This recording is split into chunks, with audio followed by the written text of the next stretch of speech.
Olá, boa noite. Hoje o ND vai falar sobre imposto de renda. Não deixe para a última hora para acertar as contas com o Leão. Para tirar as principais dúvidas sobre o assunto, eu converso com o especialista em finanças, Marcelo Rocha. Boa noite, Marcelo. Boa noite telespectadores. Boa noite, Roberta, Renato. Também converso com o Renato César Leite, auditor fiscal da Receita Federal. Tudo bem, Renato? Bem-vindo. Tudo bem, Roberto. É um prazer estar aqui. É um serviço que a gente presta à sociedade. Quase todos os anos a gente está aqui, né? Todos os anos, né? Isso, é bom falar com quem está aqui nos assistindo. Quem sabe a gente tira alguma dúvida que tenha, né? Então vamos aproveitar e começar explicando para as pessoas quem deve declarar o imposto de renda.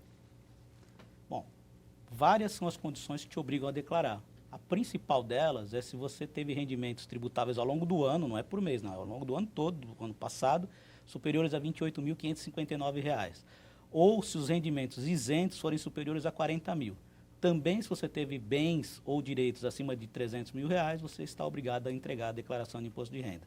Se você tem investimentos na Bolsa de Valores, aplicação em mercado financeiro, que a gente chama de renda variável, também você está obrigado a fazer a sua declaração. Essas são as principais causas, né, que te levam a fazer a declaração. Marcelo, você também é contador, lida diretamente com isso, nessa época do ano principalmente, né?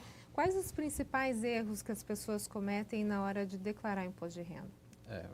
Dentre os principais, né, a omissão de rendimento, lançar alguma despesa indevida, né? Isso realmente pode ocasionar aí a malha, porque hoje os cruzamentos estão muito fortes, né? Então, ter todos os documentos em mãos para fazer uma declaração tranquila e, obviamente, não ter problemas no futuro com o leão, que ele vai cobrar aquilo que é certo. Só né? colocar o que dá para comprovar, Coloca né? o que dá para comprovar e sempre tendo a documentação em mãos. Ok. Novidades esse ano, Renato? Esse ano não tem muita novidade. A grande novidade, que na verdade nós já alertamos desde o ano passado, é que quem tem dependentes, qualquer dependente, mesmo que seja um bebê, tem que informar o número do CPF. Então essa é a principal novidade. O ano passado era 8 anos, 8 né? anos. A partir desse ano, nasceu, já tem que ter o CPF para informar como dependente. É fácil de tirar o CPF? É muito fácil. Na verdade, já há 2, 3 anos aqui no estado de São Paulo e na maioria dos lugares do Brasil, quem nasce, na certidão de nascimento, já recebe o número de CPF. É um convênio que a Receita tem com os cartórios e isso facilita a vida do cidadão brasileiro. Agora, se você não tem o CPF e precisa tirar, é só ir num dos conveniados, né, Caixa Econômica, Banco do Brasil ou nos Correios, e aí você tira o CPF com tranquilidade. Agora, lembrando que esse ponto ele é importante porque, às vezes, os pais, os dois declaram o filho como dependente, né?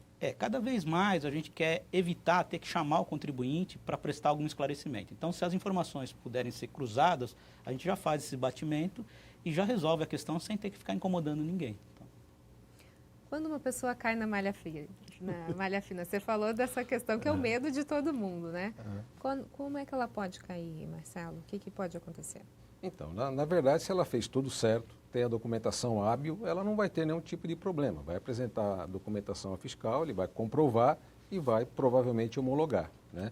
Agora, se fez lançou alguma informação indevida, lançou em duplicidade dependentes, lançou despesas médicas em duplicidade, omitiu algum rendimento, né? Obviamente, na hora que se apresentar a fiscalização e não tendo isso em mãos, ele provavelmente será autuado. Então é bom sempre fazer com muita cautela. O programa é muito fácil de se operar, né? Não há necessidade de um profissional se você consegue ler bem a didática do programa. Claro que se tiver alguma dúvida mais forte, pode procurar um profissional para pedir auxílio. E na Receita Federal, vocês têm algum tipo de auxílio nesse momento? nós procuramos interagir com o contribuinte sem que ele tenha que sair da casa dele. A Receita já há algum tempo tem uma coisa que chama Fale Conosco. Ali no Fale Conosco você entra no site da Receita, coloca a sua dúvida e você recebe a informação. Agora, se você não consegue resolver essa dúvida pelo Fale Conosco ou não tem a resposta, porque nós temos um perguntão, no próprio programa tem lá perguntas e respostas. Ali você tem 600 perguntas e respostas que tem resposta para quase todas as suas dúvidas. Se não tiver como responder isso no perguntão nem no Fale Conosco, nós temos um plantão fiscal 2 vezes por semana, agora em março e abril, às terças e quintas-feiras, e nós atendemos 20 pessoas nesses dias, terça-feira e quinta-feira. Então, assim, por enquanto, a gente hoje teve, né, plantão fiscal. Não tem ido muita gente, até porque não tem grandes novidades. Então, a maioria das pessoas não tem tantas dúvidas assim. Se a pessoa cair na malha fina, como é que ela faz para regularizar a situação dela? Vamos tentar esclarecer um pouquinho essa história da malha fina.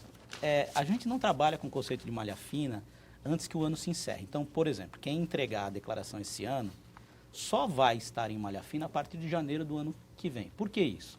Porque até dezembro, se a pessoa tiver errado, ela pode consultar no site da Receita o processamento da declaração, verificar qual é a pendência, e aí por isso que a gente não chama de malha fina, a gente chama de inconsistência, pendência, e aí você vê qual é a pendência e você pode corrigir essa pendência por meio de uma retificação da declaração. Se você errou, você vai lá e conserta, paga a eventual diferença que houver e está tudo certo. Não vai cair em malha, porque o próprio processamento vai corrigir essa informação e já vai te liberar das pendências. Agora, se ao final do ano ainda essa pendência persistir, você não retificou, ou porque não tem nada de errado, ou porque você não quis, aí você estará em malha. E aí, estando em malha, você pode ser autuado, ou pode ir lá apresentar, como o Marcelo falou, está tudo certo, você tem os comprovantes, agenda e vai lá e mostra os recibos ou os documentos que você tem para a Receita poder liberar você da malha. Então, na verdade, dá para se corrigir a declaração do imposto até dezembro. Você pode corrigir até 5 anos, mas assim, o que a gente recomenda é,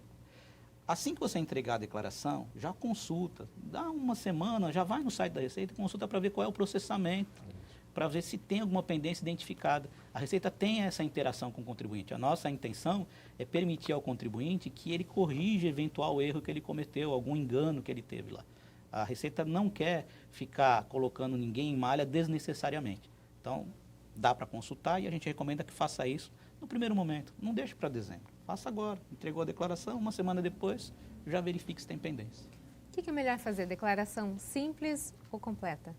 O próprio programa, ele aponta para o contribuinte a melhor declaração, né? Conforme ele vai lançando os dados, ele já vai trazendo as informações qual é que é a melhor modalidade para ele. Uma vez fechada essa modalidade e encaminhado, aí se tiver que retificar, no caso de uma inconsistência, alguma coisa, aí já não pode mudar o modelo. Mas o programa, ele, por ser autodidático, né, ele te informa, olha, para você a melhor opção é a simplificada ou a completa. Então, de acordo com o que você lança independente de despesas, de rendas, ele faz o encontro de contas e vai apontando para você a melhor modalidade a se fazer. Ok, então no próximo bloco a gente continua a falar sobre imposto de renda. Nós voltamos em instantes. Até já. O ND está de volta e o nosso assunto de hoje é imposto de renda e eu converso com o especialista em finanças Marcelo Rocha e com o Renato César Leite, auditor fiscal da Receita Federal. A gente finalizou o primeiro bloco falando a diferença entre a declaração simplificada e a completa. Eu gostaria que você explicasse um pouquinho melhor, Renato. Como é que a pessoa sabe por qual optar? Então, Roberto, vamos tentar desmistificar um pouquinho isso. Não existe mais declaração simplificada e completa. A declaração é uma só, você baixa o programa e faz. O que existe é uma diferença de tributação. Você pode escolher usar uma dedução simplificada, que é a dedução de 20%, que a gente fala que você não precisa comprovar nada, basta você colocar esse desconto padrão, e aí esse desconto padrão está delimitado a 16 mil e uns quebradinhos, e aí o próprio sistema vai jogar aquela dedução. Ou você pode dizer, olha, eu tive despesa com instrução, com médico, com hospital, com plano de saúde, com previdência, e aí você vai na ficha de pagamentos discriminar. Eu paguei para o médico João da Silva tantos reais. Ah, mas reembolsou, paguei 100, me reembolsaram, o plano de saúde reembolsou 30. Então eu coloco, paguei 100 e o valor dedutível é só 70. Então eu tenho dois campinhos lá para informar. Ah, paguei aluguel. Ah, mas aluguel é dedutível? Não, não é dedutível, mas você tem que informar que você pagou, porque você pagou para uma pessoa física. E se você não informar, a Receita vai entender que você está ajudando essa pessoa a sonegar. E pode te cobrar 20% de multa sobre o valor que você não informou na coluna de pagamentos. Mas aí, vamos voltar para a questão da dedução simplificada ou completa. Você coloca todas as despesas que você teve na ficha de pagamentos, ele automaticamente vai jogar para as deduções legais permitidas, vai calcular. E aí ele mesmo já vai te indicar, como o Marcelo falou, qual é melhor. Se é melhor você usar todas as despesas que você teve ou usar os 20% do desconto padrão. Então o sistema já te mostra, aí você escolhe o que você quiser. Então o que a gente recomenda é, coloque todas as despesas, informe todas as despesas que você teve, até porque se você não informar, como eu falei, você pode pagar uma multa por não estar informando.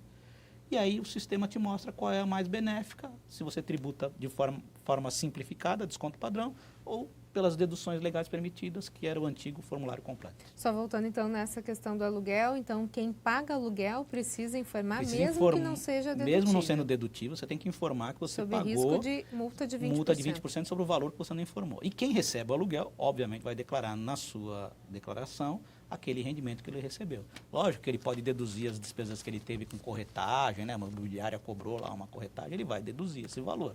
Mas ele tem que incluir esse rendimento junto aos demais rendimentos que ele recebeu. Lembrando, né, Marcelo, que esse cruzamento de informações, ele sempre tem que estar correto, tanto de um lado quanto do outro. Ah, sim. Se houver divergência, né, eletronicamente você já recebe aí o apontamento da inconsistência, né? Para esse ano, tem uma peculiaridade que em 2018 tivemos eleições, né? Então, quem fez doação a partido, a candidato, essas coisas, tem que também pegar aquele recibo, somar tudo direitinho e fazer o lançamento na declaração para que não tenha problemas depois com o fisco. Agora Posso só fazer um parênteses? Claro. Essa história da doação a partido político, candidato, é interessante, viu, Marcelo? Porque a gente recebe depois do Tribunal Superior Eleitoral uma lista de todas as doações que foram feitas. A gente tem, né? Mas eles depois checam isso para que a gente informe eventual excesso, porque a pessoa não pode doar o que ela quer, tem um limite legal. Limite, é verdade. Se ela extrapolar o limite, ela vai ser instada pelo Tribunal Superior Eleitoral para explicar e ela vai pagar multa sobre esse excesso. Existem regras e elas precisam ser respeitadas, né? Sim. Você acha que a tabela do imposto de renda está defasada, Marcelo? Olha, segundo o Sindifisco, né, existe uma defasagem aí, o Renato pode até me corrigir se tiver, acho que é de 96% ao longo dos 20 últimos anos, né? Então não é atualizado de acordo com os índices de inflação, ou não tem atualização nenhuma, né, em algum ano, e obviamente isso acumulado dá aí uma defasagem de 96%. Claro que de certa forma dá para se entender que isso é um aumento do imposto, né? Uma vez que você não corrige a tabela, né, você está, obviamente, tributando a mais o trabalhador, né, e está pagando um pouco mais de imposto. Se a tabela estivesse correta, entre aspas, hoje, quem declararia? Ó, só para você ter uma ideia, se a gente for pegar, ele falou do Sindifisco, é o Sindicato dos Auditores da Receita, eu sou auditor da Receita, então a gente tem esse estudo. É preciso que a população entenda que quem faz a correção da tabela não é a Receita Federal. Quem decide se vai majorar a tabela ou não, corrigir a tabela, é o governo, o Poder Executivo e o Congresso. Então, assim, isso tudo passa por uma questão de responsabilidade fiscal. Não adianta ele corrigir a tabela, porque ele tem que dizer de onde ele vai tirar dinheiro. É uma renúncia que ele está fazendo. Na hora que eu pego e deixo de cobrar imposto de alguém, eu tenho que dizer de onde eu vou cobrar, ou que despesa que eu vou diminuir. Então, o governo é que vai decidir isso, e a Receita só vai cumprir aquilo. Mas vamos imaginar que fizéssemos a correção mais ou menos nos índices próximos daquilo que está identificado lá, 90%, 80%, 90%. Nós teríamos, por exemplo, pessoas ganhando até 5 mil não pagariam nada. Que alguns candidatos até na eleição passada falaram isso, né? Quem ganha até 5 mil não vai pagar. Então, vamos aguardar para ver se o Congresso vai autorizar, se o Executivo vai propor isso. Se houver uma alteração legal, essa alteração ela só vale para o ano seguinte. Então, ele vai alterar a lei, aí a partir do ano que vem, na verdade, na fonte já pode alterar, mas assim, para o ano que vem ele vai ter essa tabela majorada, para esse ano não. Então, no próximo bloco a gente continua a falar sobre imposto de renda. Nós voltamos em instantes. Até já. O ND está de volta e o nosso assunto de hoje é imposto de renda e eu converso com o especialista em finanças Marcelo Rocha e com o Renato César Leite, auditor fiscal da Receita Federal. A gente está falando sobre declaração, sobre as novas regras, enfim, muita informação. O que é realmente, Marcelo, preciso ter na declaração? O que a gente precisa declarar? Olha, tudo aquilo que gerou rendimento durante o ano tem que ser declarado, né? Então, declara lá se você teve aluguel, se você trabalhou como autônomo, se você foi um Uber, né? Que às vezes o pessoal trabalha, se teve receita com criptomoedas, com renda variável, que são as ações, né? Aplicações, desde que esteja naquele rol de obrigações, você tem que declarar, né? Também se declara as despesas, como o próprio Renato disse, se você omitir alguma despesa, você pode ser considerado conivente, né, com o que o outro contribuinte que deveria ter declarado não fez. Ajudando a sonegar. Exatamente. Pessoa física, né? A gente está falando de pessoa física. Isso, pessoa física, né? Pessoas físicas. Então, assim, as coisas têm que acontecer, tudo aquilo que você tem de renda e despesa, você declara e, obviamente, você fica tranquilo com o fisco. Uma questão de dependente, né, que quando você declara, às vezes você tem que ver se o dependente tem renda também, né? Porque essa renda agrega na renda do contribuinte que está declarando e aí, obviamente, você acaba gerando um imposto maior. Então, tem que ver se é bom ou se é ruim declarar o dependente na declaração. Não sei se eu passei um pouquinho na pauta aqui, mas eu acho que é importante informar isso daí. Então, só para a gente esmiuçar um pouquinho melhor, todo o dinheiro que entra para a família, se eu colocar um dependente na minha declaração, o dinheiro dele, a renda dele, também tem que estar dentro Tem da que ser minha somado declaração. à sua renda, na sua declaração. E aí você faz a conta. Vale Se a pena vale eu colocá-lo ou ele não? faz a Ele declaração faz própria. separado. Agora, a partir de que idade pode fazer essa declaração própria? Qualquer idade. O contribuinte não precisa ter idade mínima nem máxima. Qualquer pessoa pode ser contribuinte. Aí ela que escolhe se vai fazer separado ou se vai fazer em conjunto. Quem pode ser considerado dependente, então? Só os filhos, não? Não, tem uma série de situações que pode ser considerado, né? Até pais, avós que têm... Se tiverem rendimentos de idade, abaixo de 22 mil, abaixo de né? 22 mil, pessoas que têm algum tipo de necessidade especial, né? Desde que você tenha a dependentes. curatela, né? Ou a tutela. Aí Tem você que ter o pode. documento que comprove que você realmente é tutor ou curador dele, né? Para poder declarar. E no caso dos filhos, que geralmente é o mais utilizado, se ele estiver na faculdade, uma escola técnica até 24 anos, pode ser considerado dependente, né? E fora isso, até 21 anos. Agora, qual é a dedução máxima que a gente pode ter por dependente? Tem 2 mil e uns quebradinhos é um valor fixo, né? Não tem máximo e mínimo, é um valor fixo por dependente. Isso tanto Por faz ano. na simplificada quanto na Não, quando a gente completa? fala de dedução simplificada, eu jogo Geral. 20% e não vou ficar colocando item por item. Então, se você falar que você tem tantos dependentes, você obviamente está já... Não, veja, é aquilo que eu falei, se você preencher, ele vai dizer que você tem dependente, mas você pode optar pela dedução simplificada, não tem problema. Tá. Aí ele vai desconsiderar aquele valor do dependente e vai jogar os 20%. Exato. Falar sobre plano de saúde agora um pouquinho. Quais os perigos na hora de se declarar um plano de saúde? Quais os cuidados que deve ter? Pegar a informação diretamente da fonte, né? Se você também tem alguma parte que você reembolsa do plano de saúde, que o plano paga uma parte e o contribuinte paga outra, tudo isso aí deve ser levado em conta na hora de fazer o lançamento. Porque se você lançar de uma maneira equivocada, nos cruzamentos, obviamente você vai ser chamado a explicar o que, o porquê, e aí eventualmente a corrigir. E geralmente as correções, né, Renato, quando você faz, ela aumenta um pouquinho do imposto devido, né? Então tem que tomar E muito tem cuidado multa, na né? hora Se de você lançar. pagar o imposto por iniciativa própria, você fez a retificação e pagou a diferença do imposto. Vai pagar multa de 20%.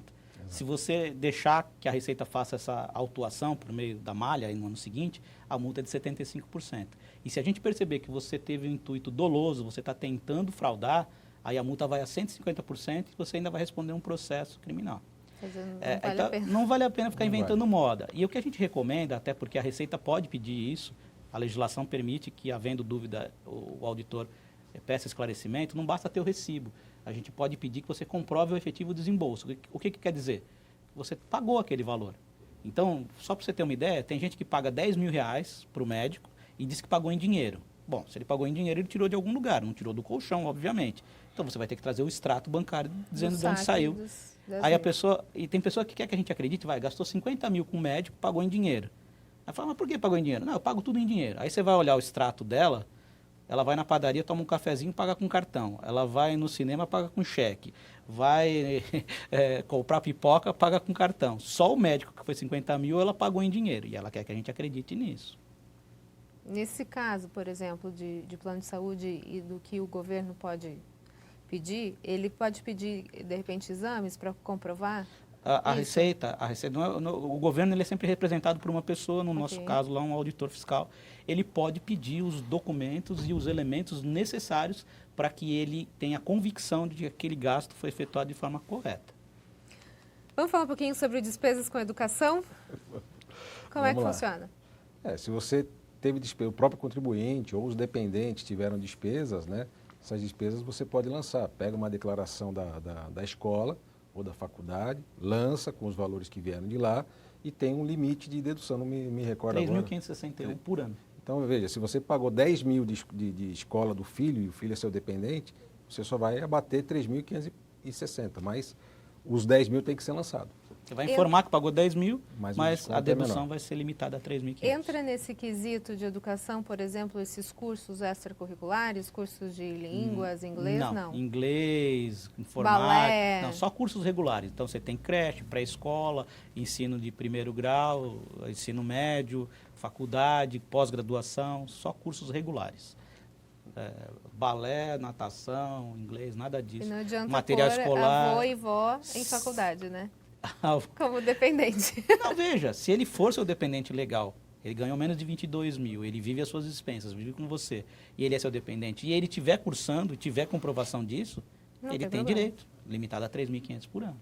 Ok. Tem uma questão da despesa médica, né, com estética, né? Que, por exemplo, Sim. principalmente a mulher, né, coloca silicone, alguma coisa por estética, né? E às vezes usa isso como dedução de despesa médica. Isso não é aceito pela legislação, né? Então, o silicone ele é aceito se for para fazer uma correção, por exemplo, a mulher teve um câncer, alguma coisa, e o silicone faz parte de um contexto de tratamento médico. Aí ele vai estar na nota fiscal, do jeito que foi feito, e aí sim. Mas simples ato de colocar o procedimento estético, né? Esse já não dá direito à dedução, né, Renato? E é importante lembrar, Marcelo, que mesmo nos casos em que haja uma reparação necessária, a prótese tem que estar incluída na fatura do hospital ou da clínica. Isso. Você não pode pagar à parte, né? Ah, não, eu comprei lá num laboratório ou numa clínica. Não pode estar à parte, ela tem que estar incluída na fatura do procedimento cirúrgico. Vamos falar um pouquinho sobre serviços com diaristas, por exemplo. Quem não emite nota fiscal nem recibo, como é que funciona? Na verdade, assim, se alguém prestou um serviço para você, deveria, pelo Tem menos, que ter. emitir um recibo de pagamento autônomo. Na prática, isso não acontece, mas aqui eu vou dar a recomendação do que está na lei. A lei diz que se você pagou alguma coisa para alguém, você vai declarar que pagou para alguém. Então, você tem que ter, no mínimo, o nome dessa pessoa, o CPF dessa pessoa, para dizer, ó, paguei para a dona Antônia ou para o seu José, fez lá um serviço de jardinagem. Vai lá e paga, coloca. E ele vai declarar isso como rendimento recebido de pessoa física. Isso é o que está na lei. Ok, então. Renato, muito obrigada pela sua participação. Marcelo, muito obrigado pela sua participação. Eu sei que ainda ficou muita dúvida no ar. A gente ainda promete fazer mais um programa para você até o final da data da declaração, que é dia 30 de abril, não 30 deixe para de a última hora. abril. E a gente pode falar sobre destinação criança nessa Então, na oportunidade. próxima vez a gente fala então sobre esses assuntos. A gente fica por aqui. Uma ótima noite para você. Fique agora com o Jornal da Band. Até mais.